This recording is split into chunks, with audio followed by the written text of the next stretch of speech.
And shorten. Melissa, you haven't heard from Harry. You're good. We're good. We're ready. Did you give me the signal? All right. Good afternoon, everyone. I call to order the June 24th, 2021, 4:45 board meeting. Welcome and thank you all for being here with us this evening, this afternoon. Roll call, please. Mr. Anderson, Mark Anderson is absent today. Harry Block, Mr. Block is on his way, I believe.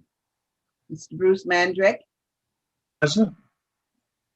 Mr. Jack Turner, Here. Lily Campbell here. At this time, we have 3 board members that are present, and we're waiting for our 4th board member. So with that, I will ask for public comments. Do we have public comments? Madam President, there have been no public comments that came in. Okay, thank you. And now I want to welcome everyone, all of our cabinet members, our administrative assistants, and all of the staff members from the 2 schools who will be presenting today. Thank you so very much for being here with us. And we will hear from you a little later on. So thank you. Our superintendent is with us. Thank you, Dr. Peterson. We're so glad to see you and all of our board members. Thank you. And now our first item on the agenda is our annual organization items. The first one is the board terms for directors Bruce Mandrick, Jack Turner, and Harry Block. The term ends on the 30th of this month, so we need to make sure that we have a motion to approve those 3 people for another term as board members and board directors. So with that, I will entertain a motion. Mr. Mandrick. I'm just wondering, should we wait until Harry gets here before we move with the organizational meeting, or are my fellow board members comfortable moving with the 3 of us? I would be. I'm fine moving ahead. Let's move ahead. Let's move ahead. I'm fine with moving ahead. I make a motion that we continue the terms as specified by our bylaws for the board members that you named. All right. Do I have a second? I would second that motion. You second that motion. All right, we have a motion to go ahead and extend those 3 board members for another term. Any other discussions or comments from the board members who are present? Hearing none, seeing none, I will do roll call. Mr. Mandrick, Yes. Mr. Turner, Yes, Lily Campbell, yes. And so that motion passes. I am still looking at this point to see if Mr. Block is in. Please notify me if he comes. The next item on the list is board officers. And I will review those again. President Lily Campbell, Vice President Bruce Mandrick, Secretary Jack Turner, Treasurer Mark Anderson, Board Representative to the Community Business Advisory Council Harry Block, and Board Representative to the GCC Foundation Mark Anderson. And these are the people who were here for this past year. And so with that, yes, Mr. Turner. I move we continue the terms of the present board members, particularly because of the quality leadership of our president. Thank you. And we do all the Yes, positions Mr. Mandrick. continue for another year. I would second the motion, and I would second the sentiment behind the motion. Well, thank you. It has been moved and second that we continue with the officers that are in place at this point.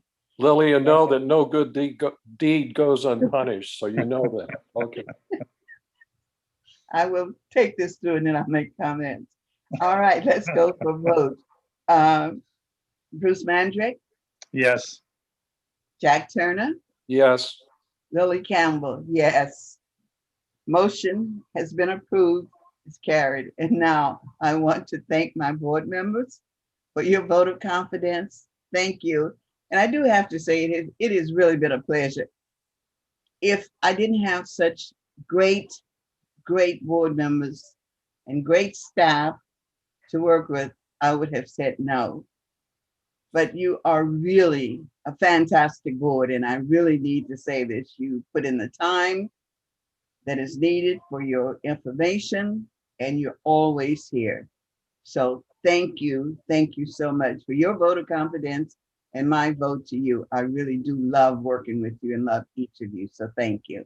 And thank Cabinet and all of the administrators who make this job easy. You really do, so thank you. So with that, any other comments? Hearing none and seeing none. All right. We will move right into our superintendent's update. Dr. Peterson. Thank It is you. you. Thank you, Madam President. Those of us in cabinet and our wonderful school leaders who are all here, we're keeping our mouths shut because that was a board decision and not a staff decision. But we are very happy to see the continued support for the current board positions and the continued support of this board for our organization. So thank you, all of you. Really appreciate it very much. Yeah. The update for today is, guess what? June 15 came and somehow sort of the state opened fully, but it didn't feel like it. And we were all like, I didn't see the magic. Where was the sprinkle dust? But we've begun to see more people not wearing masks, more businesses having more capacity, more people celebrating at restaurants, similar things. We certainly are grateful to see things seeming to begin to move in a positive direction. Along with that, we heard from Cal OSHA that they had in fact changed their guidance, and that is going to be more positive in our direction as well. I know Jason and Christine will include more details around those things in their study session item. But again, we're grateful to continue to see things moving in the right direction. A lot of what's been going on in the last 2 weeks has been evaluations, staff evaluations for all of our directors, all of our coordinators, all of our site leaders. And so it's been quite a time for myself and for cabinet to have good, very productive conversations, because that's what we believe evaluation is an opportunity to self-reflect, talk about what we're doing well, talk about how we'd like to continue to improve. All of them were positive, and all of them were relational and both fed ourselves, who were the evaluators, and I hopefully fed those that were being evaluated, because it was definitely a positive experience. And I think we had our last one, at least I had my last one. No, wait, I have one more tomorrow.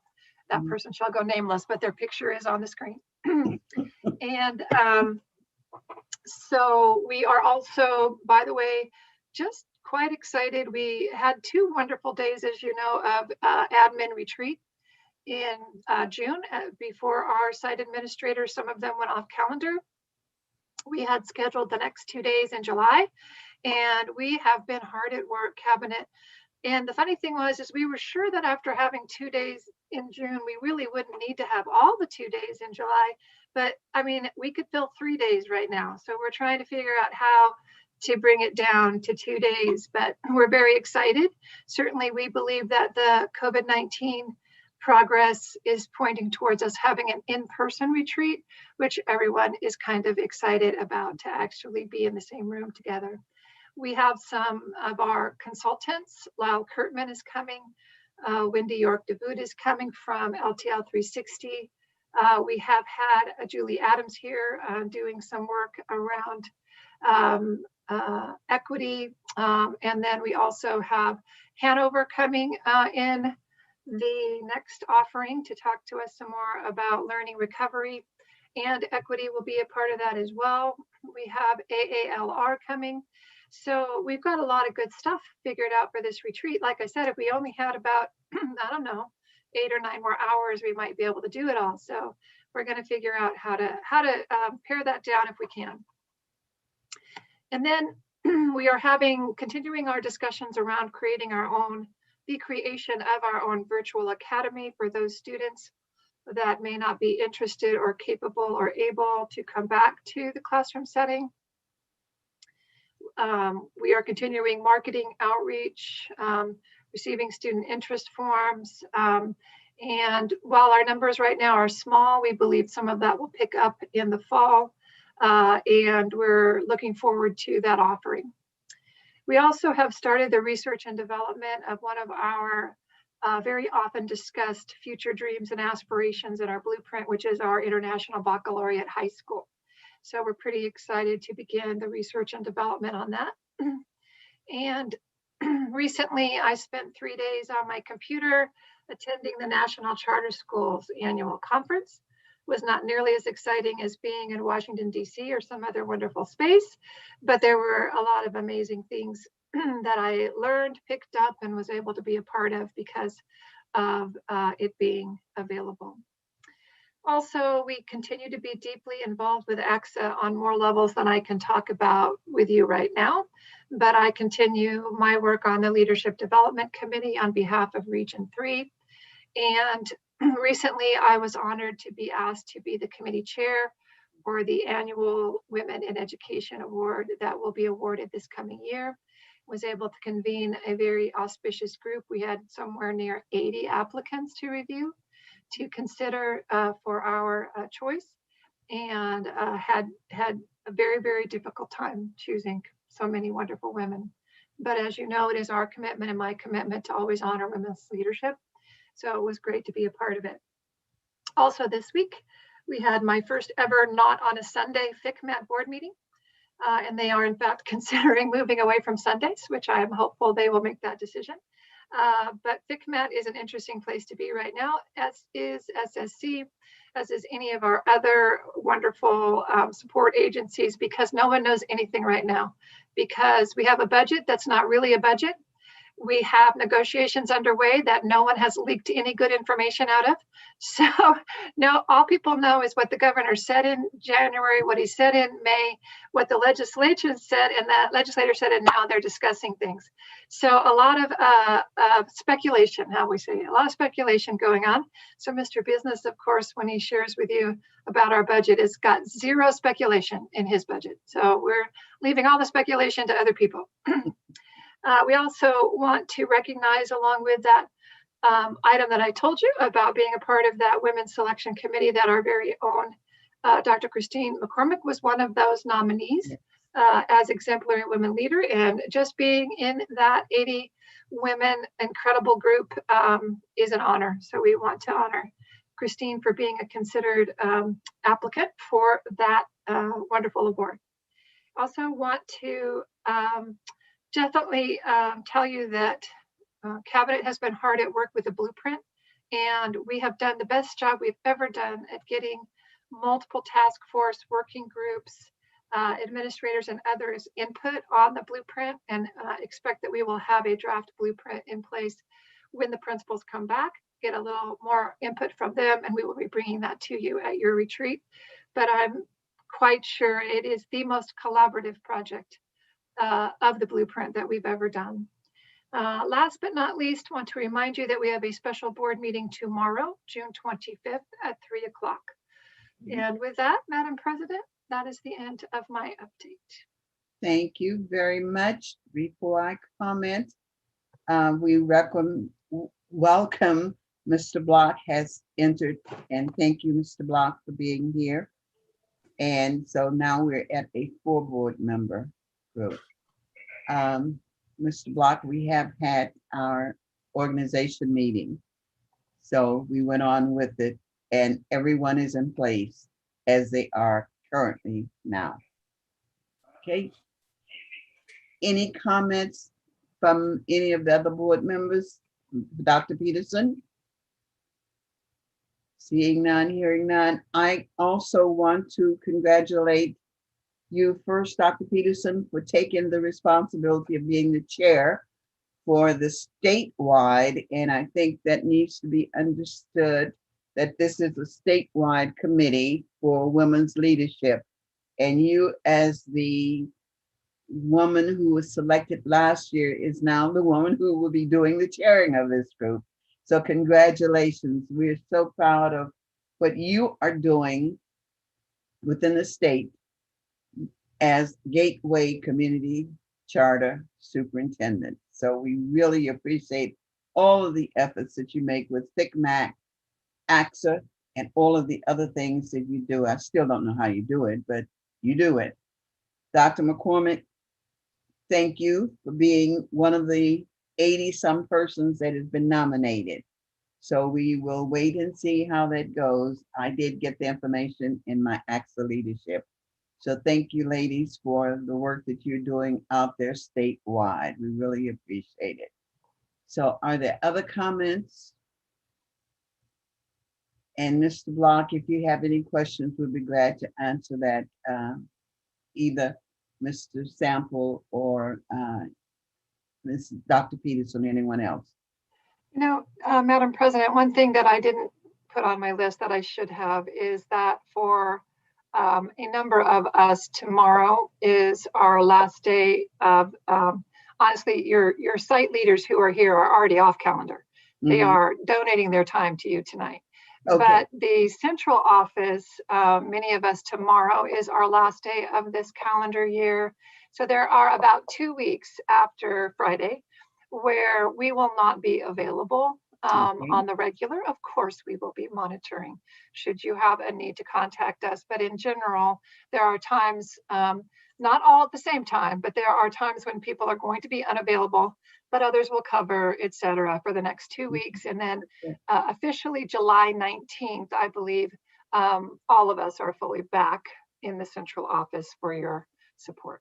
Well, we're glad to see that you're taking some time for rest and recuperation and getting with your families and doing some other things. I kind of asked some of the cabinet members what they were doing. So thank you for that information. Any other comments, board members, on these items?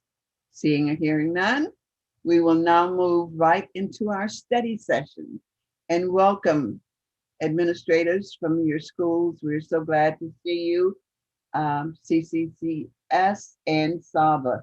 And so we will start our study session with the Community Collaborative Charter School, CCCS Annual School Report. Thank you, Mr. Campbell, for being here and other staff members. And so, Dr. Peterson, anything you want to say? Well, it is always a pleasure for me to be asked to somewhat introduce or speak to my schools. Tonight, we have two amazing schools, our last two school presentations, and we're going to start with Community Collaborative Charter School. And I will affirm John Campbell, who is, he's the person I pick on the most in all of the GCC. Yes. He will tell you that. But I just want to affirm his long-term standing in the GCC and his continued commitment to excellence and growth. It is an honor to serve with him. So I'm excited for the board to hear from both him and Sarah Sheline tonight. Very good. Thank you. Great. I really appreciate the kind words, Dr. Peterson. Before I get started, really quick, Melissa, am I going to just share my screen and just present like that? All right. I am going to click there, click here. All right. So I'm hoping everybody can see my presentation. All right. So let me get my little notes here. So again, Dr. Peterson, thank you for the introduction. GCC Board. Again, Dr. Peterson. We're not hearing. Oops. Did I go? You are now on mute. I think it might have been that you put your notes in front of the microphone. Okay. You guys can hear me now? Go. Much better. All right, great. So again, GCC Board and Cabinet, thank you for the opportunity to share some of the good things and highlight some of the significant accomplishments at Community Collaborative Charter School for the 2021 school year. I'm joined by campus principal Sarah Sheline, who's going to jump in just a couple of minutes and help me share with you some of the good things that went on at CCCS this year. Before I jump into the presentation, I definitely want to affirm Dr. McCormick and Jason Sample for their support of both myself and really all GCC admin this year. Being a principal was a pretty significant challenge this year, trying to support staff and students throughout the pandemic, and it was their job to support us. And I know that I really appreciated all of their support throughout this year. I wanted to start with that. Board, we also appreciate your support. So hopefully you guys were able to get the thank you cards that we created and sent. My esteemed colleague, Miss Sarah Sheeline, and our summer school students at the K8 campus put those together for you. So but that's just a quick reminder of why you do what you do each day to support schools within GCC. Thank you. So just jumping with good things, I'm going to share a couple of things and then turn it over to Sarah. My good thing really is going to start with the picture that you see here. And then so the picture within the picture, if you can see that clearly, is our student. You'll keep talking through it. Hello? Oh, sorry. So is Yesenia, and the picture of her is when she graduated with us back in 2007 in a facility that I'm pretty sure is now one of the COA cafeterias. And she returned to enroll the daughter that she is holding in that photo in our high school in, I think, January or February of this year. So I don't know who was strong enough to get that picture, but I should be affirming them for that. But to me, that is a great place that I want to start because it does represent kind of the school that we're evolving into within the community, a school that really has grown to be a part of the community here in North Highlands. I'm really proud of that. So the other thing that I want to highlight in my part of good things is the first CTE grant that we got and the opportunity that we have to grow our CTE programs this year. I definitely want to affirm Director Elliott, as well as Ashley Madden, principal from SAVA. Both of them supported me greatly in getting my application right the first time. So we're able to access those funds going into next year. And so I'm affirming them, but I'm also looking for more of their support in the future. They'll be expecting my call in the fall. So with that, I'm going to turn it over to Ms. Sheeline so she can talk to you about good things and cover our first few of our slides. Thanks, John, and hello to all of you. I'm honored to be here to celebrate this awesome school year here at Community Collaborative Charter School. So to continue with good things, we're very proud of our focus on SEL during distance and hybrid learning. We've prioritized social emotional learning and mental health, and it shows now that we're all back together here on campus. We're also very excited about being part of our ELSB grant work. ELSB is Early Literacy Block Grant work. We started in January, and we've merged that and RTI into our Coherence work to eventually achieve more equitable outcomes for our students. And I'll be talking a little bit more about that later. Another good thing has been our returns to school campus for our special populations in November, and then a warm welcome to all of our students who are interested in March. With every student we got to come back to campus, our hearts became fuller and fuller, as it's just been so hard to be apart. So lots of good things to report in this very unusual year here at CCCS, both at our high schools and at our K8 campus. So I want to spend a little time talking about distance and hybrid learning here on campus at K8. Things that we're very proud of and some opportunities as well for the future. But we had a very seamless transition into every phase of learning throughout the school year, even though it was unprecedented and we were at times building the plane in the air. Our staff and our families and our students were with us on that plane every time. And we were able to meet needs regardless as quickly as possible to be certain that students had what they needed to learn throughout every phase this school year. One of the reasons we were able to do that is that we had at the very start had a one-to-one device to student ratio that is Chromebooks, and then also when needed hotspots. And so being able to provide that to students right away really helped us make hybrid learning a great success. Stakeholder feedback drove every phase of learning here at CCCS K8. We received that feedback in monthly coffee and communities right here on Zoom with our caregivers. And very regular Google form surveys to get the feedback we needed to make sure that we were meeting needs and supporting our families in the way that they really needed to be successful. I'm very proud of the work we were able to do to support our students with 504s and IEPs and our EL learners in every phase of learning, distance learning, hybrid learning, or otherwise.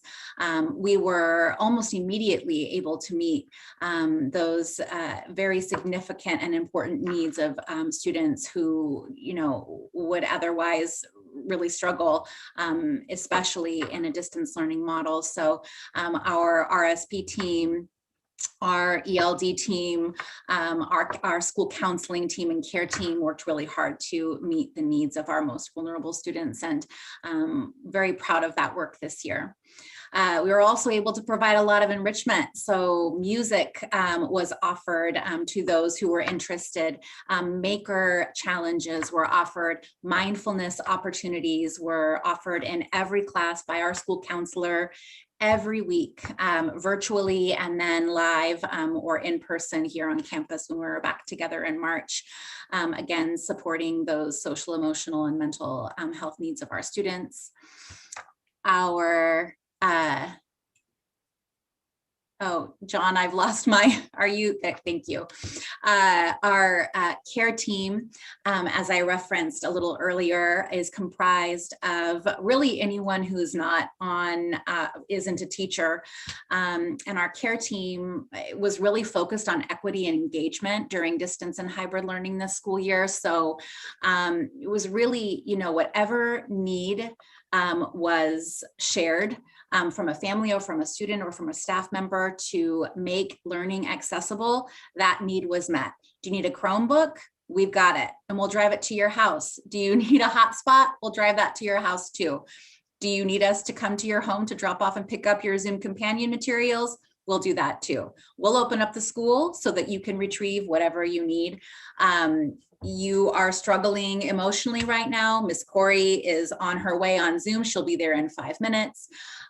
This particular team of people was just, there was never a no to any need that was shared. And I really believe that they were a big piece of why we were able to engage so many of our students from a distance and why we were able to keep the learning going as strongly as we did. By April 1st, 80% of our students were back here on campus, which was super exciting. And I shared with lots of people here on screen how good that was for the soul.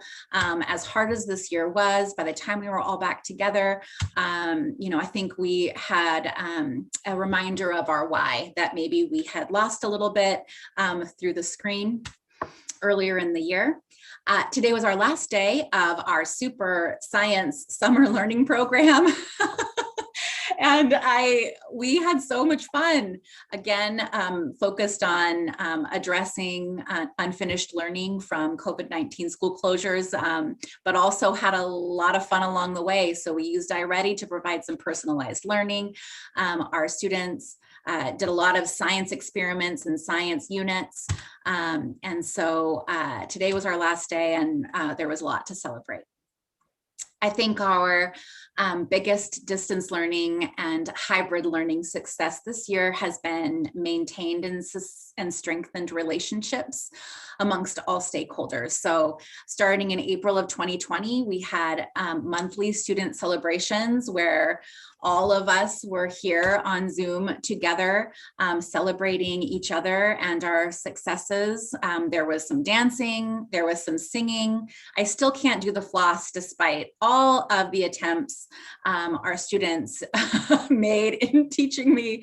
But those celebrations, and again, coffee and communities with our caregivers, really kept us connected. And so when we came back to campus in November with some, and then in March with all, we were more connected than ever before.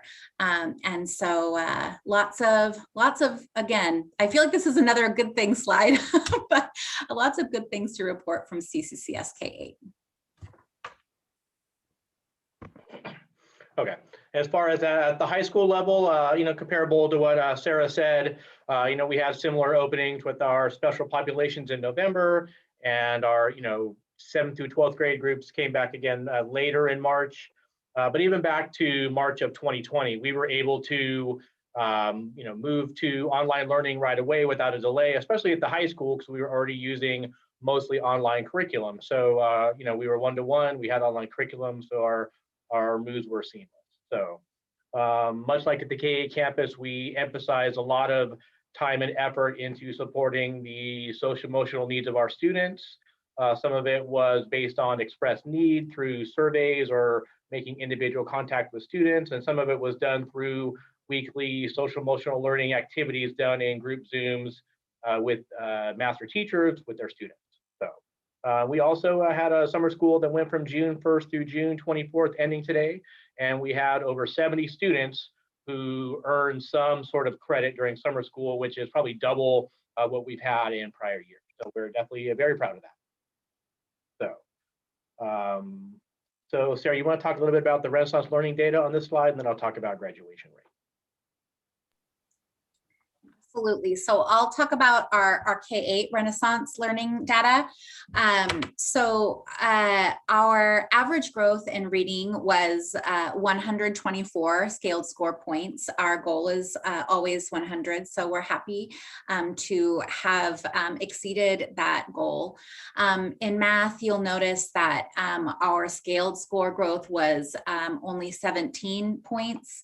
And our goal is always 50. That is worrisome and a little heartbreaking and also motivating. So we have a lot of plans in store for how to address that next year, which I'll be talking about our plans for intervention in a coming slide. So while we have a lot to celebrate from my previous slides, I think that this data, echoes some of the other data we're looking at, which is, showing that we have gaps in learning for our students, and we are very committed to doing different to address those gaps immediately. So one thing in particular we are planning on doing to address those gaps would be our implementation of iReady, which I'll address later, and some serious attendance interventions for next school year, that being one of our biggest focuses, not just at K8, but I know at high school as well. All right, thank you, Sarah. So I'm going to address the orange side of this slide, and what data you're seeing here is our graduation rate information that we collect internally over the past 3 years. Really, if you look at the number in the yellow and the number in the green, so those numbers are pretty close together, and that is really pre and I'm going to call it kind of post-pandemic, or what we had preliminarily this year. And to me, I'm proud of that number because it shows that our graduation rate during this, pandemic year was equal to the year before the pandemic. It was much higher last year, but that's because many students were held harmless, and we really did everything we could to help students complete. So I'm proud that the number this year was comparable to prior years. The part that does concern me a little bit is the lower number of students who actually graduated, but I'm kind of attributing that to the large number of students we were able to graduate last year who might have had to return a little bit this year, and probably would have even added to that number and made it a little more positive. So last thing I just want to highlight quickly here is on the side, the purple side, are DOS indicators. You might also hear from Saba word DOS, or it's in a dashboard for alternative schools. And the data here is what we're required to collect to qualify for the DOS program each year. We have 381 out of our 519 students who earned attendance this year. 73.41% qualified in one or more DOS categories. And you can see those categories listed there. The number in parentheses is the total number of students, the duplicated number, because some students fall in more than one category. But for the DOS tracking, we're only allowed to count students once unduplicated. And so definitely unduplicated, we met the number, but duplicated, we're probably over 100%. It's just, just as a piece of data that I want to show you that definitely highlights the need that CCS students have when they enter school. Keeping in mind that we're a K-12 school, and the majority of our students that come in K-6, even K-8, they can't qualify as habitually truant or credit deficient because they haven't, been in school more than a few years. So it's a number that definitely shows the greater need that we have at the 7-12 level, although it definitely is present at the K-6 level. So moving into slides about Coherence. For CCS high school programs, we are in CSI, or comprehensive support and improvement, for our graduation rate. And so what we began last year and we continue this year is a focus on what we're calling monthly block credit data, where teachers submit reports regarding how many cumulative credits a student has earned in a 4-week block, with the target being 6 credits, where if they stay on track and earning 6 credits a block, they're going to earn the desired 25 to closer to 30 credits a semester. And so it's an indicator that doesn't make us have to wait till the end of a semester to determine what kind of a progress the student is making and what level of interventions are needed. So as it says there, that's really more teacher-driven interventions before admin interventions. Often when a student comes to an admin for an intervention, they've been through a couple of steps, they're really struggling, and their likelihood of sustaining within the school is pretty low. But if a teacher can get to them earlier on with some quality interventions, the likelihood that they would sustain in the program increases. So that is definitely our goal there. So I'm going to let Sarah talk about the Coherence process at the K-8 campus. Thanks, John. So Coherence was unstoppable this year, and despite a pandemic, our team crushed it. I'm very proud to report that we completed 5 cycles of inquiry in this school year. And so that just speaks to the collaborative nature of our awesome team and their commitment to doing right by our students. This coherent instructional framework, or the CIF you see here pictured, we created on Zoom last April, and it's really been a driving force for all of the work that we are doing this year to prepare for next year and closing our achievement gap. So the grant that I mentioned before, our school improvement plan, or our SIP, our equity Smarty goals, all of those goals are very much aligned and connected to this coherent instructional framework you see on screen. In addition to that, we have decided to implement RTI at our school. So in January, our whole team was trained in RTI. We've spent this semester choosing essential standards to focus on in our intervention work with students. We've developed a master schedule that reflects our priorities, our priority being that our students receive immediate intervention. So in this next school year, that master schedule includes time for every student to receive what they need, or when time, what I need. And so if a student needs intervention, they'll be in the intervention group. If the student needs extension, they'll be in an extension group.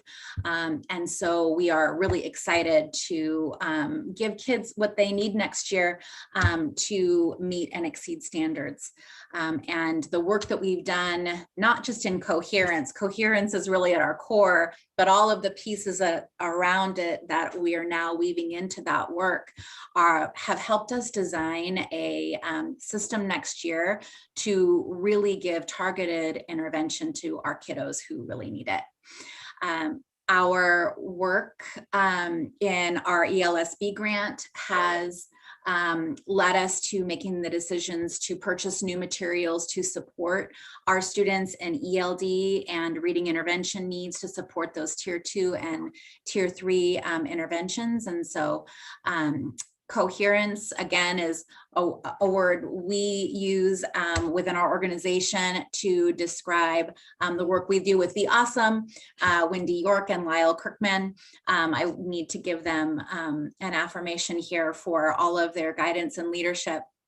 In addition to Heather Gold and Christine McCormick, who've really been very instrumental in our ELSB work. They've been at every single meeting we've had with our primary team, and I'm just really looking forward to the benefits of all of that work next school year for our students. All right, Sarah, you want to talk Oh, about that's me. Yes. technology? And you got 2 more. You're good. Got it. Sorry, I jumped So technology enhanced learning. Wow, the learning curve on technology has been a big one this year for students and staff, and I'm sure everyone here on the screen.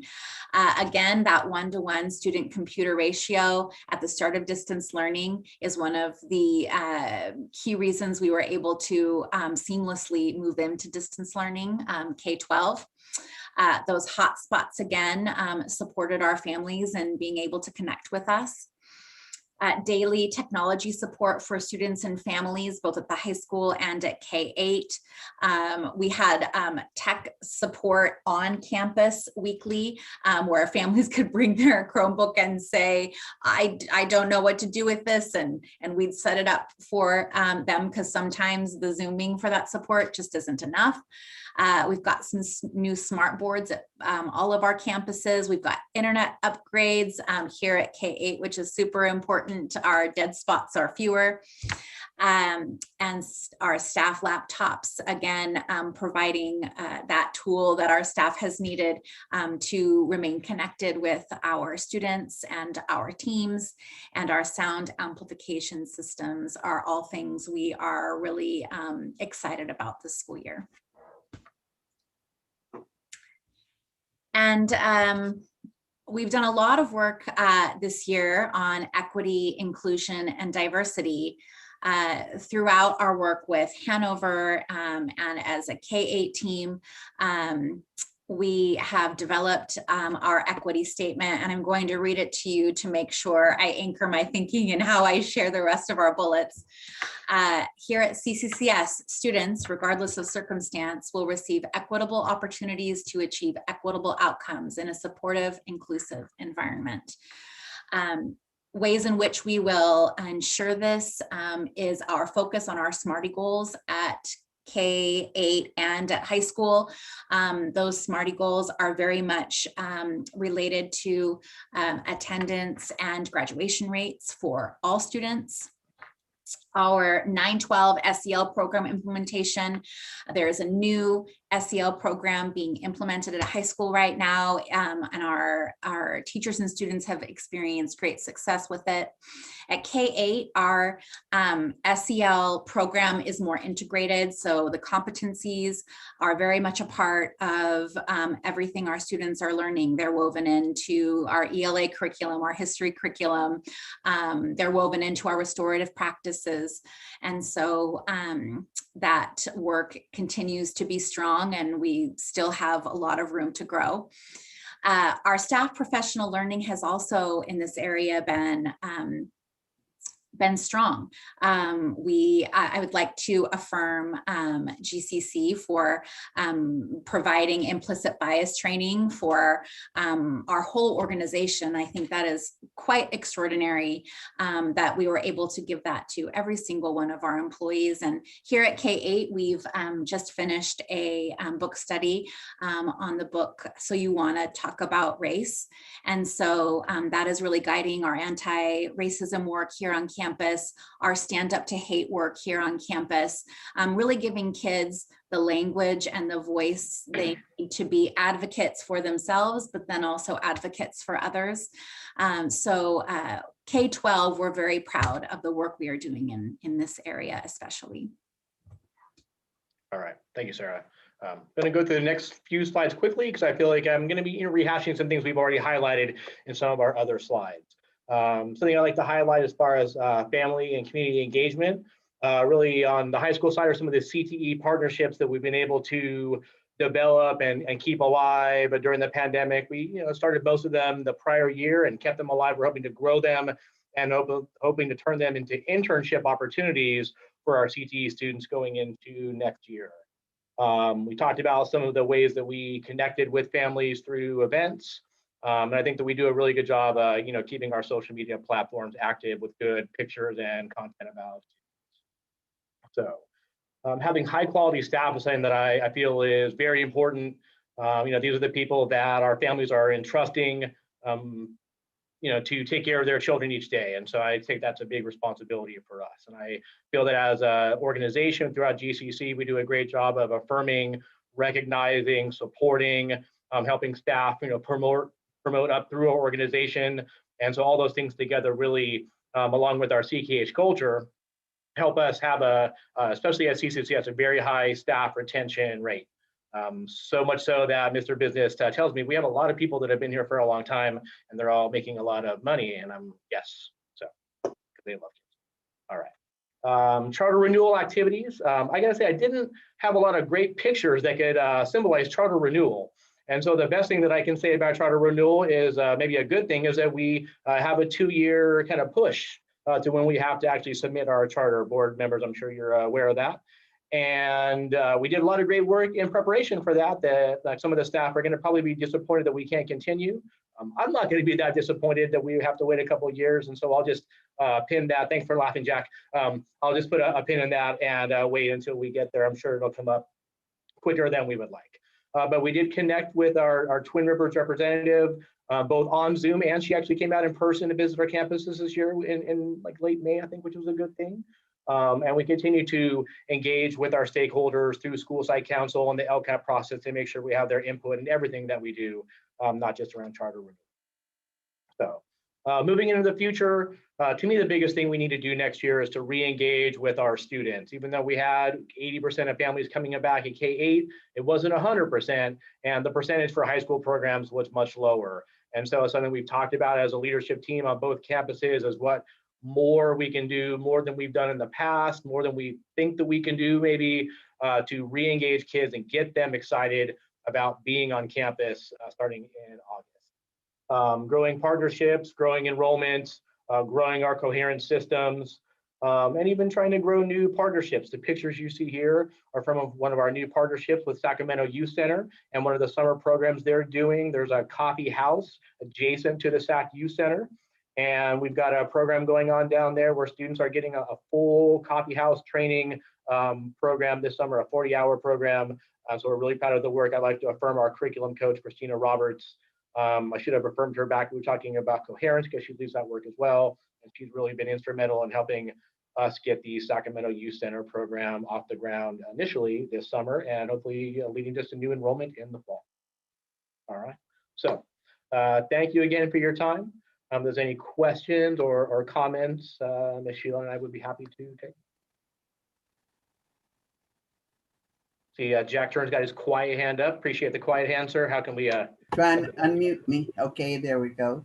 Jack. Good. John, thank you, you and your staff for your fine presentation, and also congratulations on maintaining your program during this challenging 18 months with the coronavirus. I have a question for you. Since more students in the Sacramento area perhaps will want to not continue in the traditional educational setting, but will want to have a distance learning model, do you see an opportunity for maybe significant growth in your program? And how would you market that? Because I've been thinking about it. I think there has been a just significant shift in the educational field because of what's happened in the distance learning model. I don't think we'll ever go back to what was before with many, many students. So how would you market that? I saw a little bit of what you were saying, connect with the students, but I just see really significant outreach, and you have a quality program. It's established, it's there. They could step into it immediately. Sure. Well, to me, there's a couple angles to that question I'm going to attempt to address. First, when I meet with families or really with our leadership staff, we connect with families in the community. I try to use a line that I actually stole from Maury a few years back, is that we use an online curriculum, but we're not an online school. And even though we want students to be able to, engage at home or on their own, we also want to be able to engage them on campus, but we need to engage them in the right way through things that they're excited about, not just come and sit here and do your work, right? So to me, that's the first step, is making sure that we have, small group classes or CTE classes, which are different. We have some small group classes for core subjects versus CTE. And so making sure that we have courses like that the students are interested in, or activities going on. We want to try to offer some clubs and some small groups that are part of our equity work going into next year at the high school. And so try to create exciting reasons for students to want to come to campus versus us trying to tell them they have to come to campus. The second part of it, as far as our program and how we might adapt and persevere into next year, I feel like that's more of something that GCC is working to support us on versus something that we're going to do individually. I feel like it's always a goal that we would try to better market and brand and promote our school. But I think students that might be looking for that purely virtual world where they just want their Chromebook and go and do their stuff, at GCC, as we are, especially for high school, I think that we can still engage those students and help them see a need to come to campus for some support. But I think for our K-8 students, that's really not the direction we're trying to go and offer that, and that we would be trying to connect those students with the virtual academy.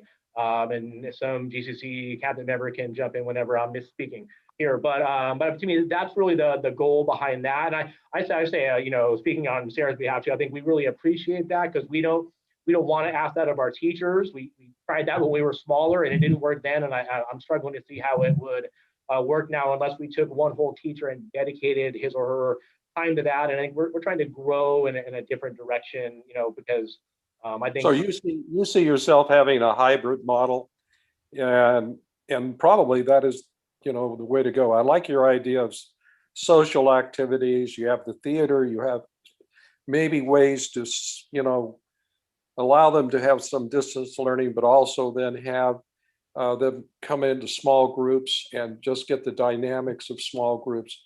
Sure. I just think it's a matter of marketing that and somehow explaining it, because it's going to be really something new for many families and for many students.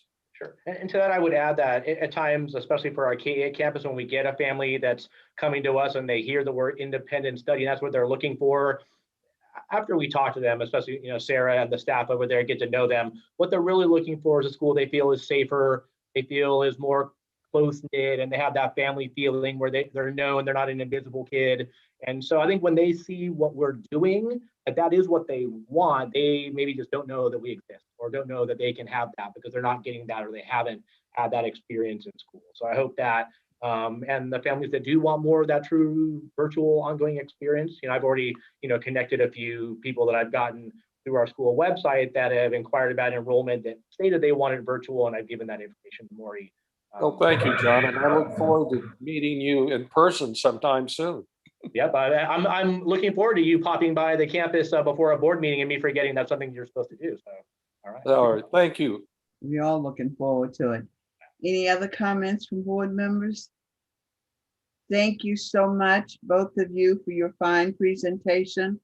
I made several notes that I just wanted to highlight. One was math, and you mentioned, and math is a concern through GCC. So you already start looking at how you're going to really focus on math next year through iReady and what have you.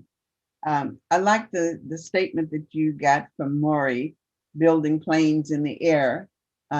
If I use that one of these days, but I really, it is significant in what we're trying to do. And I'm very glad to see the emphasis on equity, inclusion, diversity, hate issues, and what have you. So thank you for putting a lot of emphasis on that. So I really appreciate both you and Sheline, what you're doing for all of the students there and the parents. Thank you. Any other comments? Yeah, if I could, Yes, I want to recognize something that Sarah said. I think it's been 5 years ago, maybe 6 years ago, when we started doing quote unquote coherence work. And we've labeled it Coherence forever. And as she noted, what we're understanding now this far in is coherence is more than the work we do with a consultant. And coherence is who we are. And coherence is broader than the work we're doing with those consultants. It's about how we are doing with integrity everything that we do at our campus. That's coherence, right? And making the alignment. So I appreciated Sarah's reframing, because sometimes we oversimplify by calling that work our coherence work, when everything we do really is our coherence work. And then for those board members who may not have caught the subtleties, because I'm not sure in a legislative update, Jason, we have yet unveiled that we in fact have been told that the draft budget trailer language is extending a 2-year grace period for all renewals.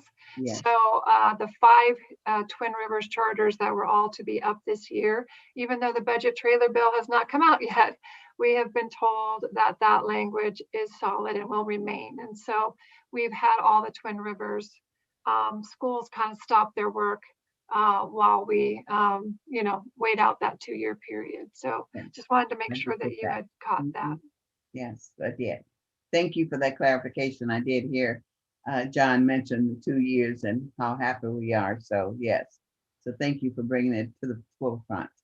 All right, so thank you again for your presentation. And if we have no other comments from board members, we will then move into our second study session with SAVA, Sacramento Academic and Vocational Academy. And we are so happy to see Director Maury Elliott and the staff that has come with him. And Dr. Peterson, would you like to bring them in? Yeah, I just want to say that it's, it is just a pleasure today to be able to have with us all of the SAVA team. This is the only school we have that has replicated as many times as it has replicated. And, CCCS has birthed many programs. They are competing in some ways. John births programs, then he lets go of them. Maury just births new schools and then he continues to lead them. So they just have a little different philosophy going. But also, I'm just really proud of the work that Maury is doing in growing his leadership and the leadership team. We have 2 of his principals here today. I know he also is very proud of the 4 campus principals. It's just that we can't have 7, 8 people all talking tonight, but I know he will want to affirm their great work as well. And just really proud of the work that SAVA has done to really innovate in the vocational CTE sphere, and excited to hear what they want to share with us tonight. Thank you. All right. Thank you, Dr. Thank you, Dr. Peterson, President Campbell and board. It's great to be with you tonight. And I am extremely proud of my team. And there's 7 of us total on the admin team that get the honor to lead SAVA. And it's definitely a team effort. And we love, as a team, every single minute of it. This work drives us. We are passionate about it. And we love to see the outcomes that we are able to create under the GCC umbrella. So I will go ahead and share my screen to get started. Let's see.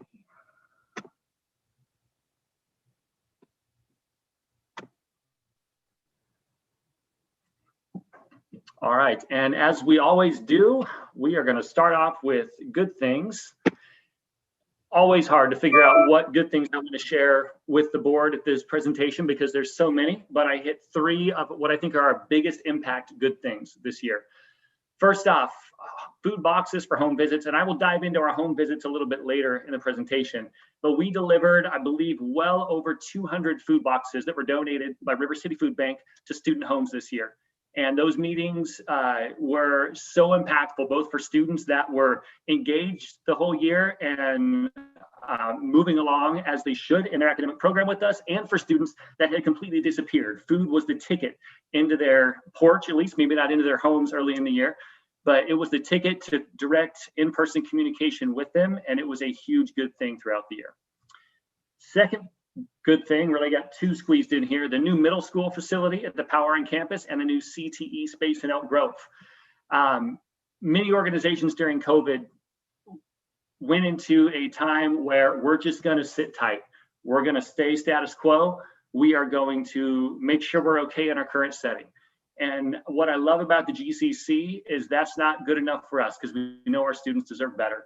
And I really want to affirm the board for your support, and also Cindy, Jason, and Chris and Aaron Could not make this happen without you guys believing in us and our team to build new facilities like this. We believe that this middle school and CTE facility are going to change lives in the South Sac and Elk Grove communities, and we cannot wait to be in them teaching students. Elk Grove should be open in August, and obviously the Power Inn facility is a little bit bigger, so that'll come hopefully by January of 2022.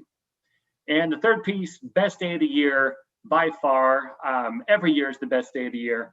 But in-person graduation ceremony this year was extra special. For a number of our graduates, this was the very first time we got to see them in person this school year. So we were very thankful to be back in person, not shaking hands with kids walking the stage, but at least giving them the elbow bumps and seeing their smiles right there face to face.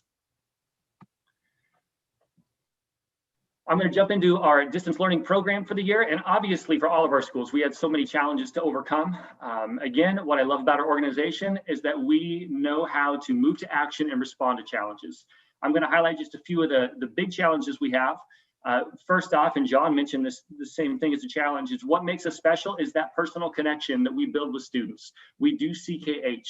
We love on our kids. We love on our staff. And it's not the same when you're doing it through the computer. But the way we responded to that was we were incredibly intentional about using the Excel model that was brought to us through the Flippin' Group and CKH. When you use that Excel model, whether you're in person or on the computer screen, you can find ways to dive in and to capture a kid's heart. And it was just an intentional effort all year long. It wasn't perfect, but we kept on getting better and better and better at connecting. And then finally got to bring students back on campus where we could do it live and in person. But proud of our team for the work they put into making sure we still found ways to connect with students. Second big challenge during distance learning was CTE pathway completion. One of our goals, like our mission at SAVA, is to make sure our students can start a pathway and get to pathway completion so they are ready for a career in that industry when they finish. There are a few pathways where in distance learning, you can't get the skills you need via a computer to be ready to go work in that industry. And our teachers had to work very hard to find at-home projects that may not have been perfect, but that worked, that students could still learn, they could still progress through the curriculum, and we made the best of it. Again, it wasn't as good as being in person, in the auto shop, in the construction shop, building a tiny home, but they were still able to use hammers, able to use different small sets of tools that we provided to them at home to make sure they still grew in that class throughout the school year. And then the last big challenge was, what do we do for our students that just disappear? Students that aren't getting their work done, students that we can't contact. Many times when we're on campus, students will show up to school, maybe not move along and progress adequately, but they're still showing up to campus because we've got that one-on-one connection with the teacher, and then we can provide that extra support they need right there when they do show up. This year, they weren't around. We couldn't just find them when they came back onto campus. So how do we respond? Well, luckily, right before we went into COVID, we hired 2 social workers. And over the last year and a half, we've also hired 3 student support specialists. And this group, that group, along with our counselors, are now called our student support team, made an incredible effort to get into students' homes, or at least onto their porches this year when they needed extra support. I don't have the final count, but I know we made well over 200 home visits to 200 different homes this year to give students that extra support. And I couldn't be more thankful for a team that is committed to going the extra mile to make that happen. As we reopened, it looked different throughout different stages of the year, similar to what CCCS had done. In November, we were able to bring back on a very small scale some of our CTE in-person classes and offer SPED services on campus to any students with an IEP that wanted to receive those services in person. We loved it. It was great just to have 4 or 5 kids a day walk onto campus and get to say hello to them. In March, just like all GCC schools, we fully reopened. And in May, it's finally started to feel almost normal again. The picture here was at our CTE showcase in the parking lot of the Power Inn campus. It was a great event. We actually had a couple hundred people show up, but we had it socially distanced. We had families come in stages based on first letter of your last name. We used the entire complex at Power Inn, including behind the building you see here, utilizing the alley for some of our CTE pathways to show off the work they've done. It was a huge hit. Our community engagement team that led it was flawless. Had a great time, great to see students. And then of course, as I mentioned in good things, we had our in-person graduation. Despite doing our absolute best to give students all the support they need academically, we know that there was still learning loss during this time of COVID. A couple things that we've done to really combat that learning loss is, number one, increased what we do for summer school. This year, we have summer school at all 4 of our main campuses, and we're serving over 400 students, which a typical year, we're serving around 200 to 250. So we've almost doubled the size of our summer school program. And all of our appointments, one-on-one with students, or in all of our classes via Zoom, we always had a focus on social emotional learning. It didn't matter what subject you're teaching. It didn't matter who the student was, whether they've been doing really well or been struggling. We are using those SEL strategies to make sure that we're giving students extra support. And then, of course, as I mentioned earlier, another way to combat learning loss, social workers, making sure that when we have students that are really struggling on a deeper level, we can connect them with professionals and those social workers that can give them what they need to get back on track. I'll jump into our student achievement data next. 2 key points that we looked at this year to measure academic growth. One was our Renaissance scores, and the other was our 1-year graduation rate. I'll start with the graduation rate first. If you look in the right-hand column of this chart, we had a significant increase in our graduation rate from 2019 to 2020. This year's data for 2021 isn't quite complete yet because we're still waiting for summer school to finish. But preliminary data does show we should be right about 75% for 2021. So a small drop from last year, but still a decent number. But our goal is always to try to keep at that 80% level. That's the kind of the standard we've set for ourselves. And we are, again, we're kind of right on that cusp. When we look at Renaissance, traditionally, I've been able to report to you guys that we've met our Renaissance goals at SAVA over the years. Unfortunately, this year, the data is a little bit different. Our goal is 50 points of growth for both math and for reading. And you can see in this chart that in English, we got up there, but didn't quite hit the mark. And in math, well below the mark. So definitely data we'll be looking at next year. I mean, this I think is evidence of that learning loss. And just as CCCS mentioned, iReady is a tool we're going to look to use next year to really drive our additional intervention support, as well as when we get back on campus, we're going to make sure as we set up our tutoring labs and support for students that it is offered both in person and virtually. We're going to make sure that no matter where a student's at, we're going to get them the ability to be able to participate in our tutoring labs. Another indicator that is really important for SAVA that's on the California Data Dashboard is the College and Career, or CCI, indicator. Right now, you can see the data for our 3 different schools. We range from 16% to 32%, approaching prepared. I'm very excited about our potential growth in this specific data category over the next couple of years, and here's why. When you look at ways to increase your CCI, obviously there is the being proficient on math and ELA and CAS, and there's also been since the beginning kind of a checkbox for CTE pathway completers. But 2 additional pieces that they have added to the CCI over the last 2 years are that students can also qualify as prepared if they finish 2 semesters worth of college credit, which we do really well at SAVA with articulated courses. Again, that was really put on pause this year. Many of articulations couldn't continue because we didn't have the in-person lab time that colleges require. But next year we'll be back at it. And then the piece that I know my team is really fired up about is the 100 hours of work-based learning. We have a couple of CTE specialists who have been working their tails off building partnerships this year and starting the foundation for a really solid internship program. And when we have our juniors and seniors participate in these internship programs, we are also going to be able to hit that standard for getting them prepared on this CCI indicator. So we're very excited about the future and our opportunity to really shine within our mission at SAVA in this category. Next up, I'm going to pass the baton over to Principal Ash, I believe, right, Summer? Yep, that's all me. All right, thank you. Thank you, Director Elliott. Thank you, everyone. I'm excited to be here tonight. Jumping in right away with curriculum. Just looking at our coherence work, and like Sarah Sheline said, coherence is a word, but it's everything that we're doing right now. So everything that we're doing ultimately, though, focuses on student learning. So student learning is at the center of our work with instruction, assessment, curriculum, and then the learning climate around that.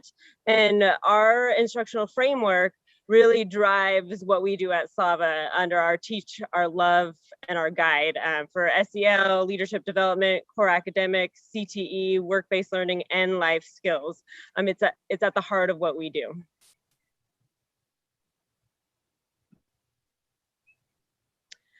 For our instructional framework, continuing, student learning is the ultimate outcome, but through our work with our cycles of inquiry, we have created some great cross-campus collaboration this school year. Not only at each of our individual campuses are we doing cycle of inquiry work to get better outcomes for our students, but we have brought together cross-campus collaboration with our student support team, looking at intervention data and how can we better provide interventions and outcomes for students based on that data, and where are the inequities within that data. We've done this with our onboarding teams. What percentage of students are completing onboarding, and what does that look like, and how are we driving best practices in that model? So not only have we done this at each campus, but we're doing cycles of inquiry at multiple campuses between multiple teams, and it's becoming a way of being. It's what we do now. It's how we move forward. It's how we take the data and we learn from it, and we grow, and we provide that student support and that student learning at the center of all we do.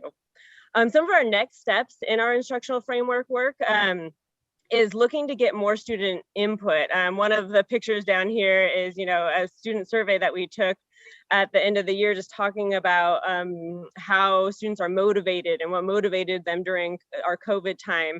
And it provided us with some great insight going into next year.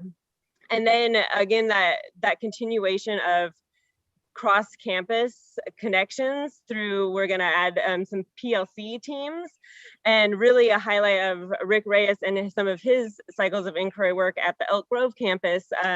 Give him a shout out just by having some core teams of teachers building alternative assessments, and out of that work, making that SAVA-wide, because they did some great things that really impacted students, and we want to do more of that. And then, like CCCS mentioned, the use of iReady for data collection and analysis. Just really excited about moving to iReady, and want to thank Heather Gold for supporting us through that work, and being able to use that as we go into next school year. Then we're going to jump into curriculum technology enhanced learning. So again, one of the great things about SAVA and CCCS is that we are always able to provide that one-on-one technology for all students. One of the things that we are doing at SAVA is the Canvas integration. So as we move into next year, all of our live classes will be using the Canvas platform, which sets our students up for their next step in college. All of our community colleges and a lot of our UC colleges and state colleges around us use Canvas as a platform, so that they will be able to, use that at SAVA and then jump into that as they transition into their next learning. And then we also provided culturally responsive teaching and learning online. Dr. Shrock Hawley came and did a presentation with his team specifically around online inequities and equities, and how we can get voice and choice by being online, using our tools online, which was a phenomenal training that all of our staff went through, and we saw them using those activities and those skills with our students. We're also really pushing towards everything Aries. We're doing our interventions through Aries. We have gradebook through Aries. And again, in terms of equity and technology, that just lets any staff member see, where a student's at any moment in all of their classes, what grades do they have, where are they present in attendance, do we need to go do an intervention? So just that use of Aries has been really beneficial. And as always, we're doing ISCon no matter what. It was phenomenal to do ISCon this year, and it worked out even in a virtual setting. It was amazing. We had such great participation. We had great presentations around SEL and equity. Just a phenomenal event that we were able to have between SAVA and CCCS. For equity, inclusion, and diversity, just gonna jump into our equity SMARTY goal. So you can take a look at that. You know, one of our goals going into this year, based on the data that we were able to dive into at the beginning of the year, we saw that our school-wide grad rate for our ELs did not match the grad rate of our general population. So we're looking at that rate being up there and matching this year. And as Maury said, our grad rate information isn't fully there, but we do have our preliminary data shows ELs are around 65% with graduation, and we're hoping it's again in that mid to low 70s as we have our students graduate over summer school. So we want to take a look at that and see what we need to adjust going into next year as well. Some continued equity. Ashley and I were able to lead 2 book clubs this year with staff across SAVA. Any staff was able to join, and we had some amazing conversations and amazing heartfelt vulnerability in those discussions. Dr. Shrock Hawley presented with us multiple PDs. He also did a leadership PD with our leadership team to help us look at our inequities and our biases. We had campus PD led by our leadership, led by our staff for around equity.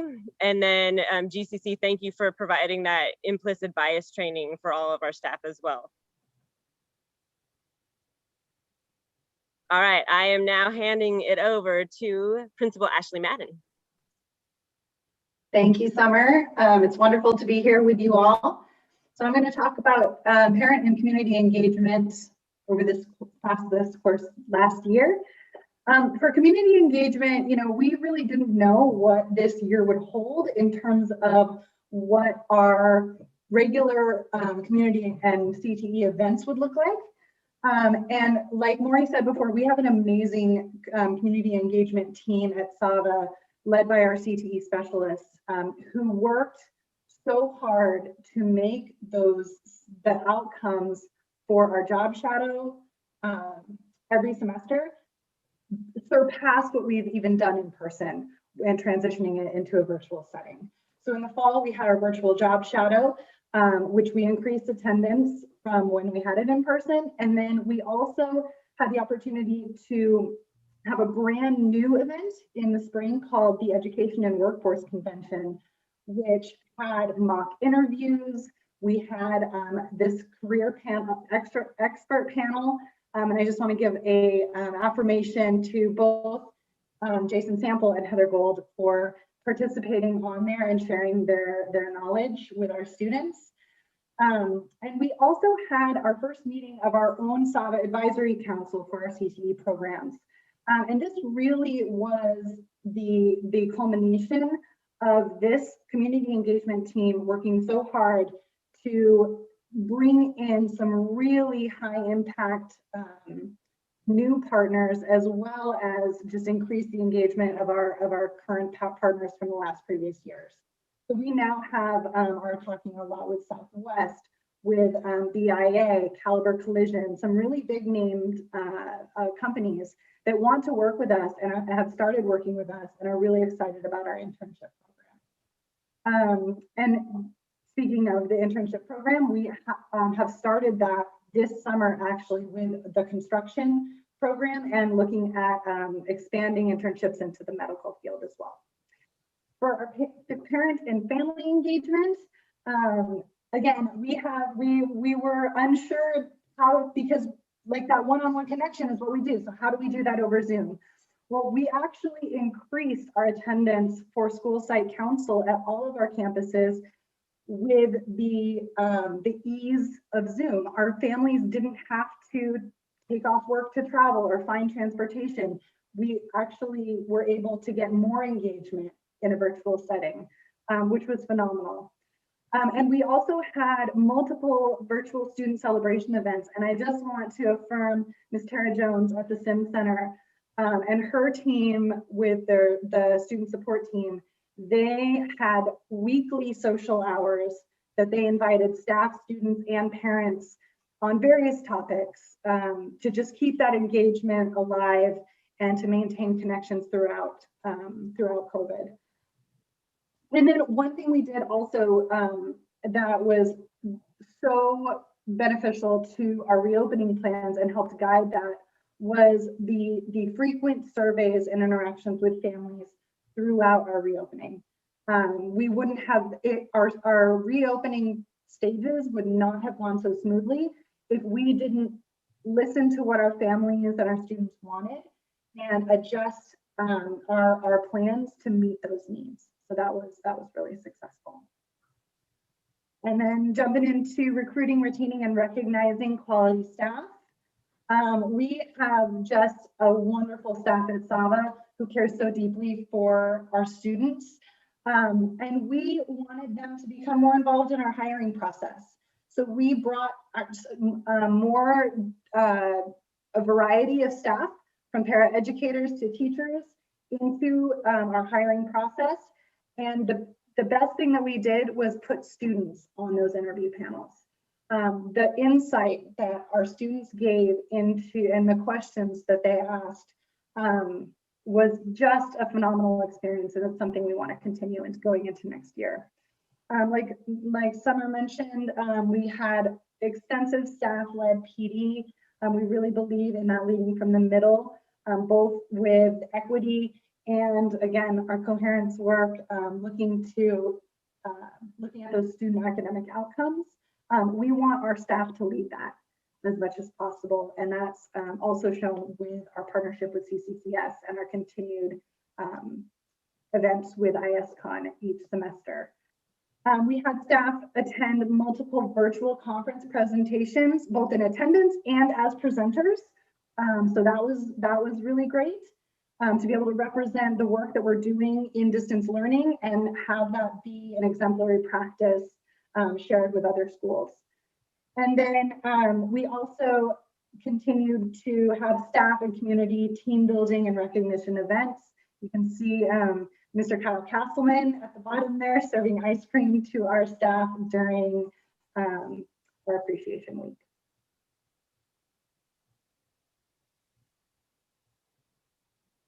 All right, so going into charter renewal activities, we know that the charter renewal is now going to be pushed back 2 years for all of our 3 schools.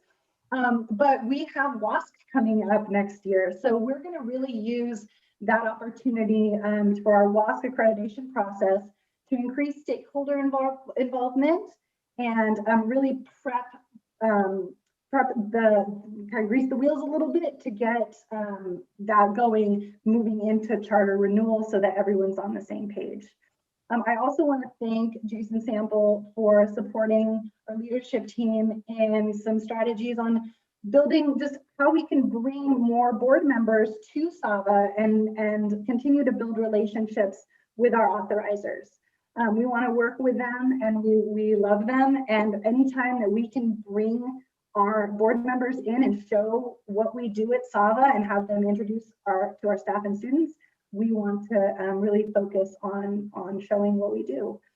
And then we're going to continue to focus on expanding our industry and community connections and partnerships, particularly through our growing internship program, and also just focusing on our program excellence with using all of our resources.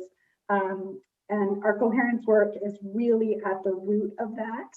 Looking at that integration between academic outcomes, SEL, and our equity work.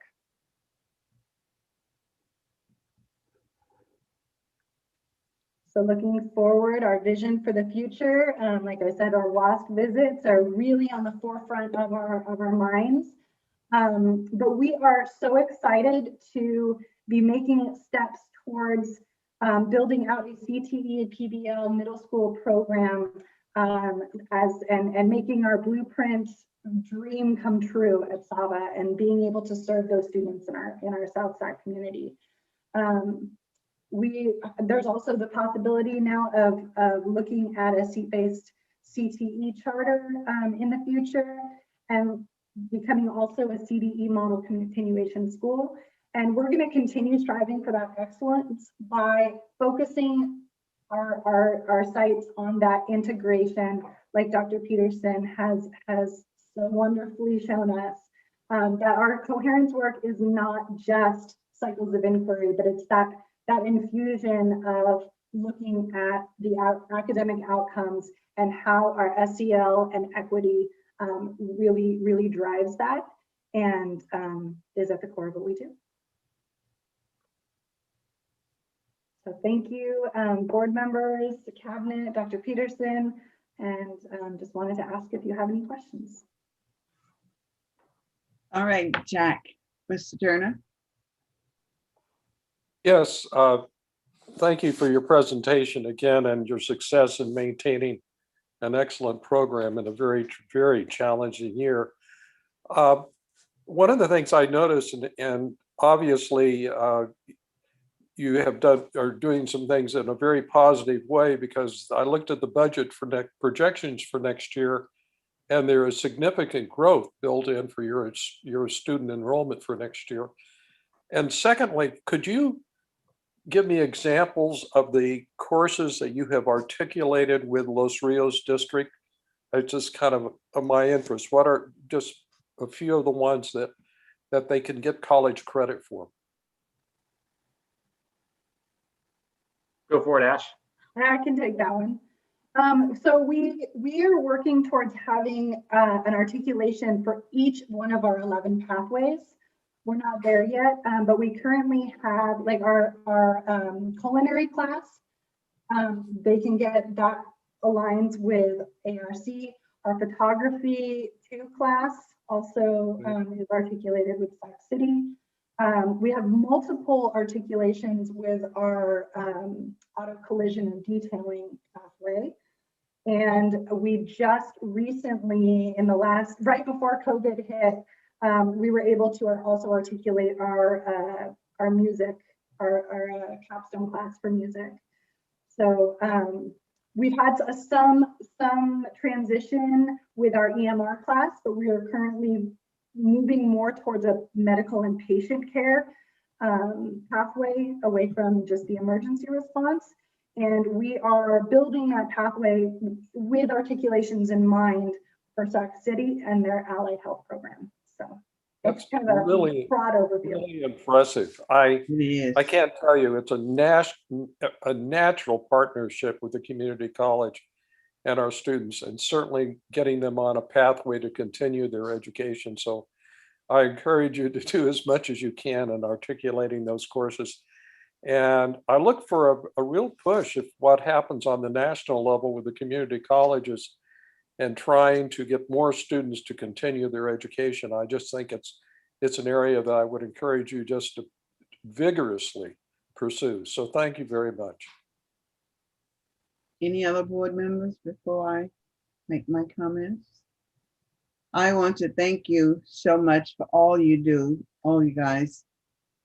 Your program is one that I highlight whenever I get a chance, because I see what is happening with our adults and our high school students and what have you.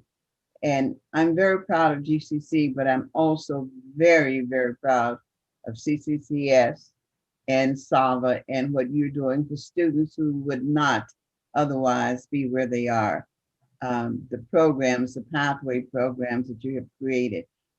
One of the things that Ashley said is, while it was in the about building relationships with board members. This has been the hardest year for board members because we wanted to be there with you. I'm sure the superintendent really got tired of me asking, when can we go? When can we meet? When can we get hugs and all of that? We know what you're doing and we want to build those relationships with all of you. I can't wait to begin to start visiting again and really seeing the work that you're doing with the students in your programs. So again, thank you for all of the work that you're doing, each and every one of you. Is there anything else from board members that? Well, not from a board member, but if I could, again, just add my affirmations. I will say one of the things that we in general need to get better at as a team is I was noticing tonight how many acronyms we use, with the assumption that our board understands all the alphabet soup that we were using. And I'm going to give you both equal alphabet soup issues. But one of them is I want to be sure and highlight what you talked about, ISCON, which is the Independent Study Conference, I believe is what that stands for, ISCON, which was something that was birthed within SAVA and now expanded into serving both SAVA and CCCS. And it is an amazing offering, whether it was done virtually or when it was done in person. Very high quality, very, I mean, it's hard to do it justice by simply saying ISCON. But we're also talking about expanding it this year to do an offering. I don't know if we're going to be able to, but to do an offering, as I understand it, called GCC Con, where we're going to try to expand parts of that to all of GCC. I know we don't have concrete information about that, but even if for some reason we aren't able to make that happen this year, it is going to be happening in the future. So, and definitely want to affirm Maury and his team's willingness always to share the great things they're doing for the benefit of others as well as their own program. But ISCON, I think this is the third year. I remember when it was started in the first year and then the second year, and how pleased you were with the results of it. So, you know, 3 years, yeah, 4 years now. We lost track. It's been a lot, yeah. but it just keeps on rocking. It keeps on growing. Pretty soon we'll invite other IS schools to come out. You know what I mean? It's our own company. We'll even make the money off it. Yes. Aaron? Again, thank all of you for being here. Thank you for your wonderful presentations. And I know we still have a lot of work to do. It's not perfect. We got our map, which is an answer, but we're going to get there. So thank you very, very, very much. Anything else from board members?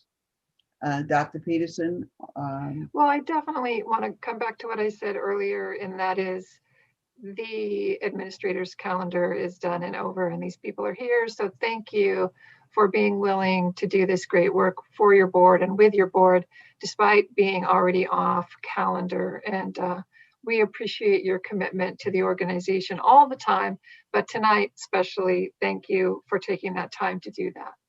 And we did get our treats and our cards from CCS and from SAVA, our masks. So thank you guys for thinking of us and remembering us. Thank you very, very much. And we can't wait until we can visit with you individually.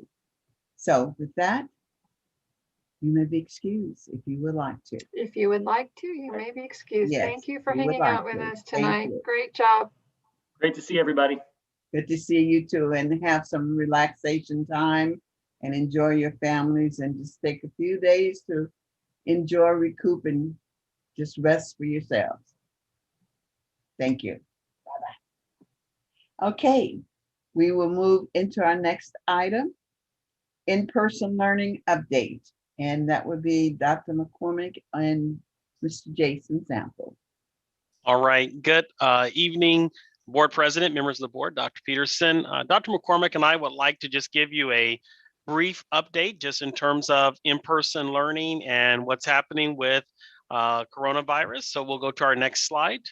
The first thing, as you probably have heard the governor many times say, California is not reopening, California is opened. So on June 15th, as you know, the color tier system of the Blueprint for a Safe Economy ended. And the executive order that the governor had signed putting the state in a statewide shutdown also ended. And so California, not only businesses begin to open.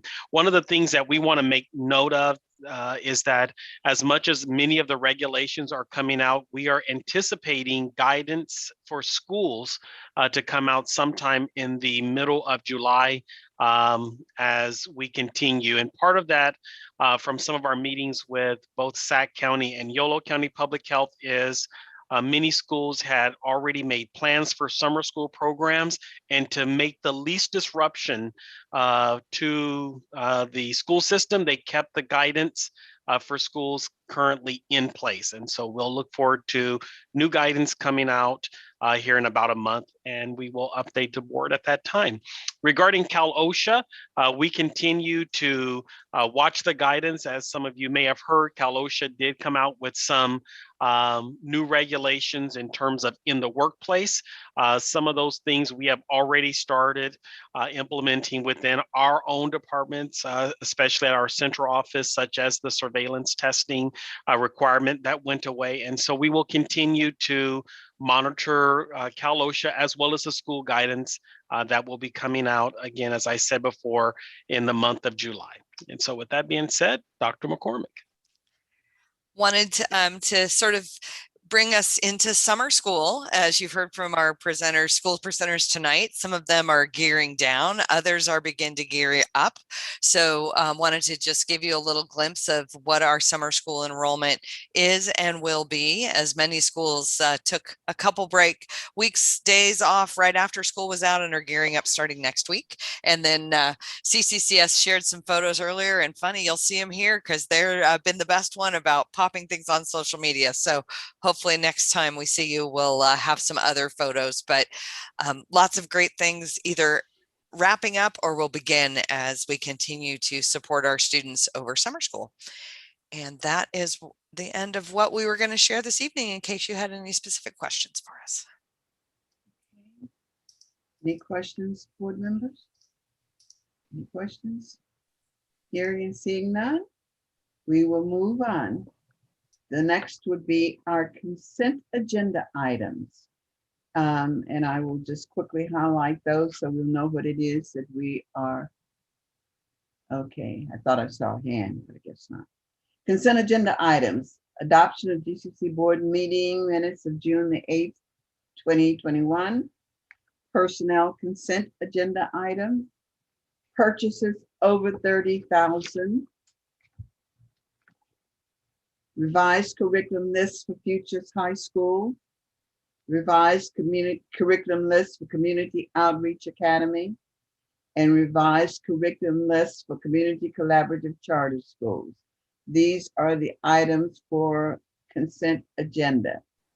I will recognize a motion to approve the consent agenda items. Yes, Mr. Turner. Move approval. Move approval. Do I have a second? I need a yes, Bruce.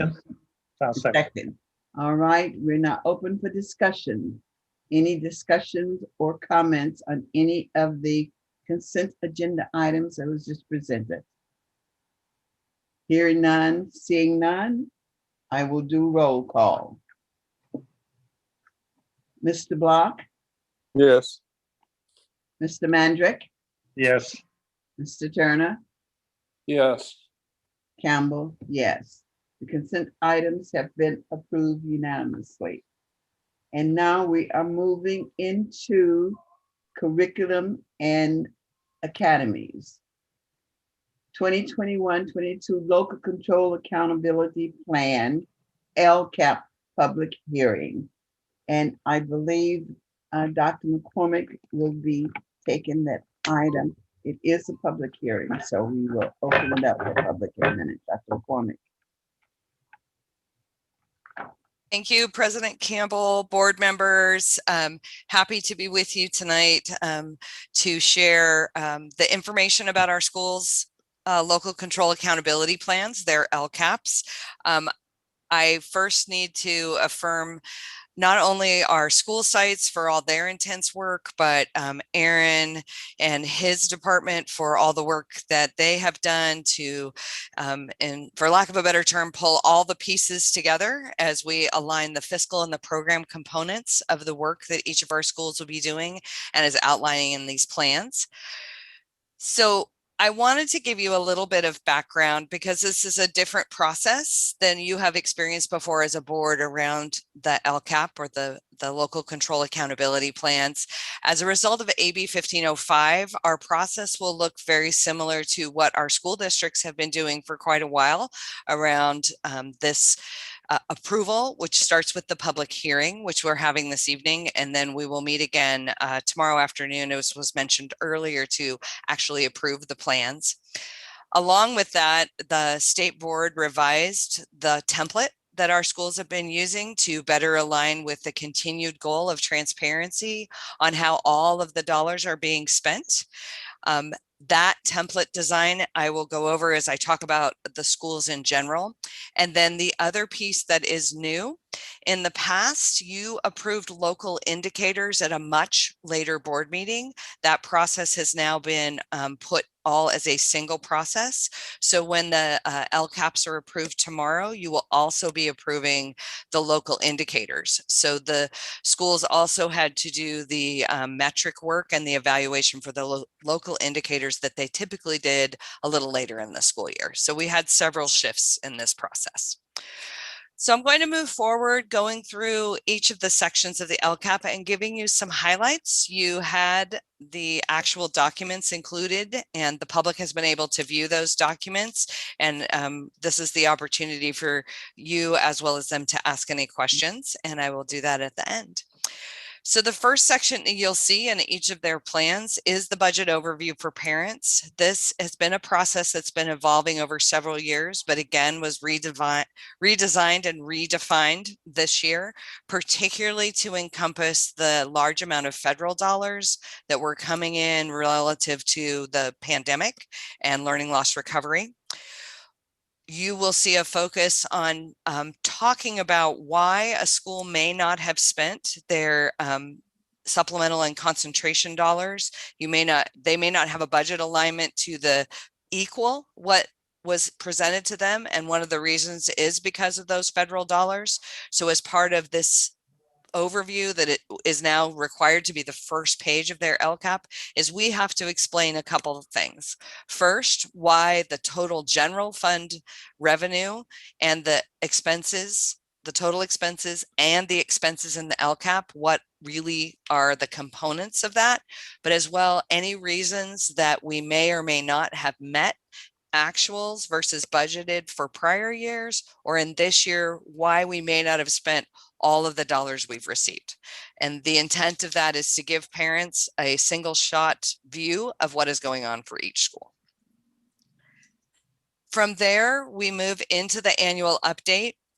Again, a little different because of the pandemic and some new requirements that were put into the document as a result of being able to report the annual update for the LCAP year that we skipped. So the sites had to report, along with a report of expenditures from business services, the results of their 1920 school year LCAP. So they had to go back and rethink what they did sort of at the end of that first part of the COVID lockdown, report on that. Then they had to move forward. If you recall, at the beginning of the school year, you approved a learning continuity plan. Well, the elements of the plan I listed here, the schools had to go back, address how they had met each of these bullet points, how their expenditures had aligned to serving students, and then do an overall analysis of both documents in part 3. And finally, there is a new fiscal summary table that is brand new as part of the annual update that is also duplicated in the LCAP document. So each of the schools did that deep reflection from 2 years ago and then the last year as they put that annual update together.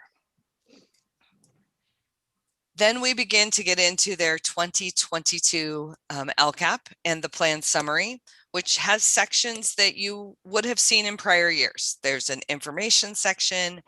They have added 2 more specific reflections. Those reflections existed in prior years, but the new template actually sort of refined what they had to address in each of those areas. Most particularly, they had to go back and look at their CASP scores or in their test scores when we had them, but they also had to identify any local measures that they were using and any local gaps that they had identified throughout the last 2 years and how they were going to serve those gaps within their LCAP. They have an opportunity to highlight some high points of their LCAP. So you'll often see a focus particularly around mathematics or around work that they're doing with data analysis or graduation rate, as you heard in some of our school presentations, that becomes sort of their connecting points that they are now also highlighting in their LCAP. And then we do have 2 schools that were identified for comprehensive support and improvement, and they have separate sections of the LCAP that they have to complete to address the prompts and the work they did specific to that comprehensive support and improvement. Moving from that summary, they are now moving into goals and actions. The requirements for goals changed in this new template design. And we as an organization, in meeting with the site principals, they developed sort of 3 global goals. We had to identify what type of goal we were writing. That was the choice they made so that we could identify and make sure we were addressing the 8 state priorities.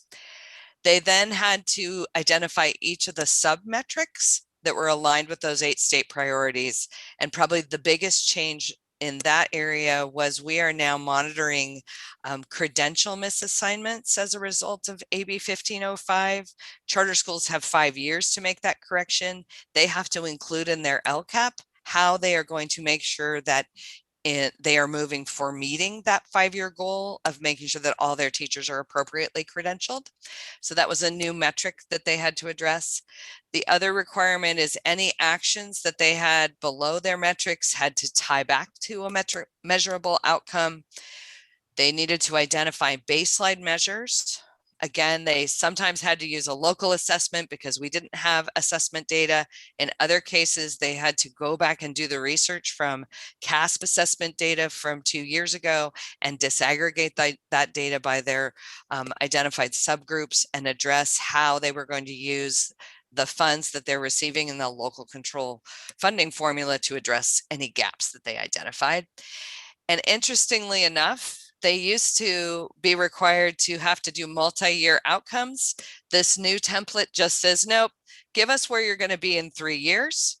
And when we come back to you in a year, we'll do some measurable pieces. So they had them really think much further down the line than having to put in some sort of short-term goals. So it'll be interesting to see, because that was a new process, how close we were with where we wanted to come in that section. The next area that the schools had to address was that increased and improved services area. They had 2 metrics they had to address here. There's a percentage, but there's also a dollar amount. The biggest change here is they used to only address how they were serving students with this percentage. Now each of the schools had to talk about, you meet the percentage, but what are you doing also in your LCAP that may also serve these unduplicated counts? So how are you additionally serving your foster youth? How are you additionally serving your English learners? How are you additionally serving your low socioeconomic students? Even if it's not a targeted outcome such as English learner instruction, but what are you doing overarching that is also supporting the academic growth of those students? So that was a new sort of area that they had to dig into to make sure that they could quantify how they were also serving students besides just meeting that percentage marker. Okay. And then finally, there were added expenditure tables that were very specific. We as the GCC had been using a vendor that built these for us, but now everyone within the LCAP process throughout California has to build out these expenditure tables. And there's that total expenditure. So this all ties back to that budget overview for parents, that initial transparency, where we have to show how much LCFF we got with that local control money, what other state dollars we may have received, what other federal dollars we may have received, and then the total, and then disaggregate it by how much are we spending on personnel and non-personnel. So some new requirements here. We got a lot of state funds, such as the early learning opportunity money that we'd not necessarily seen in an LCAP before. So this was a sort of a different way of looking at those dollars that we then again tied back to that budget overview. And then finally, they have a new expenditure table specific to that work in that increased and improved services. So what are you doing to contribute directly to serving those identified subgroups? And then if you're not contributing directly, how are you then tying it back to those school-wide services? And then when I return with you to do the annual update in a year, there will also be expenditure tables that are now part of that annual update. So that is a 40,000 foot view of the work that the schools and we have been doing over the last several months to outline how we're going to expend the funds that they're receiving in their local control accountability plans. So happy to answer any questions. Okay, first, yes, board members, let me ask this question. Do we have any comments from the public at this time? Do we have any comments from anyone in the public who wishes to speak to this item? Madam President, there are no public comments that have came in. Okay, all right, now we will ask for the board comments. Yes, Mr. Turner. Yes, I am looking at the proposed budget for next year. I am impressed with how the LCAP has really become a significant part of the budget and how it is supporting the schools. When it first was created, you didn't think it was going to be that important, but it really has become a significant portion of the budget to support each one of our charters. Also, looking at the reporting, do we need to get you and Aaron more staff to handle all of the reporting? And you mentioned a vendor. Is there an outside vendor that we hire who will manage this? Because the reporting looks like it would require the bureaucracy would be just a room full of accountants handling it all. So anyway, thank you for your presentation. I will say that Aaron has quite a system. I think I don't know if he remembers, but when I first came, I looked at him and said, "You finally figured out how to track LCAP dollars. All the work I've been doing with LCAP for years, nobody had ever figured it out. We should sell that system with some of his coding." So that's helpful. He has an amazing team. The vendor that we use now helps us pull the document together, which allows the reports that Aaron then runs. We can sort of push them into the backside. So luckily we have a great tool. We're very blessed, and then Aaron and his team have done a great job in really helping to track those. So I mean, I can't tell you whether we need more staff. I'm the wrong person to ask, but we have a good system. I will say that. And if I could weigh in, I just want to be sure that Mr. Business hears again publicly what I have told him nearly every day since the day I hired him. He is in charge of understanding his staffing needs, the functions each of his staff are doing, and whether or not he needs new or different positions. And when he makes a proposal, I will take it under consideration if he's done his work. And I think we had that discussion, yesterday. So we will certainly, if there is a need, Mr. Turner, we will certainly be coming to the board with a position should Mr. Thornsberry bring me his assessment that one is necessary. I want to just, when I start reading the reports that we got on the LCAP from school after school, I just, just sitting there reading and kept thinking, someone had to do all of this. Someone had to meet with people. It's just incredible the amount of work that it took to get preparations for all of the schools. Dr. McCormick, Mr. Thornsberry, the principals, it's mind-boggling. But I want to thank you for what you've done. And we know that we have more to do tomorrow. So I want to close the public hearing at this time. So the public hearing is closed at this time for the LCAP information. All right. Any other comments at this point? Yes, Mr. Mandrick. I just wanted to reemphasize too that it's not just reporting for 9 schools. It's reporting for 9 school districts, is the job that Aaron does. And it's a big difference between, just separating out several schools. Then we really run 9 school districts, School districts. and everything is repeated for all 9 school districts. Yes. So it's really a pretty phenomenal job that he. Right. And when you say that, it's also just not like it's a cut and paste 9 times, because not very many of those schools are exactly like the other schools. And so Exactly. the autonomy that we give each school to create their own program, staffing, et cetera, means that every LCAP and every budget and every audit and everything is unique. So Yes, based upon the amount of money that comes into the schools, how each of the schools going to expend it. It's not an easy task. So we appreciate all of the work, and we will hear more tomorrow. And so, if that's it, it is not an item for voting, it's information item only. So the public hearing has been closed. Thank you. And now we will move into the next item, personnel, revised salary schedule. And you had a chance to see that some of the longevity for some of the directors were not in. So I will entertain a motion for approval of the revised salary schedule. Board members, yes, Move Mr. approval. Manager. Move approval. May I have a second? I do need a second. Second. Okay, Mr. Block, second, the approval of the revised salary schedule. Any discussion? Questions? Comments?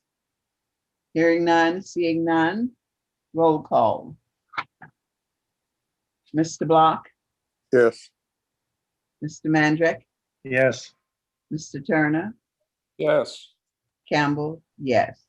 Item has been approved. All right, that brings us down to board comments and getting ready for closing. Do we have board comments? Anyone with board comments for tonight's board meeting?